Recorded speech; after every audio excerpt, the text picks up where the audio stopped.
So over here you can see that I have a picture right here, and let's say what I want to do is I want to go around and take samples of this particular content right here, this image, so that I can balance out the white parts, the dark parts, and the contrast and so forth according to the picture. In that case, you can go around onto image, onto adjustment, and then go to levels right here. And over here you can see that sample from image is an option.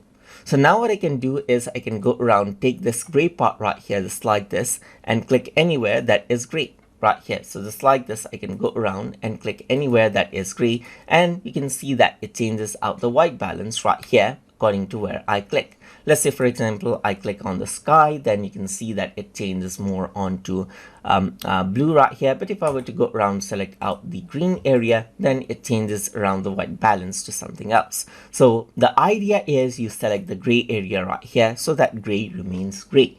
And then apart from that, you got the sample from image for black. So select out wherever it is black right here. Let's say, for example, this is black, and click on it and it changes out the contrast. Then you go for white right here and you go for the whitemost part, and then it changes out the contrast right here. And then you got a sample right here. Then you can go around and change this around, as you can see right here. So if I were to go around over here, you can see that this is the sample. Let's just go around onto sample from image right here. Click on the gray part right here. Then on the RGB section right here, you can go around and change around the middle section to change around the brightness according to how you want for the mid section. And this is how you can go around and utilize sampling in level settings inside a Photopea.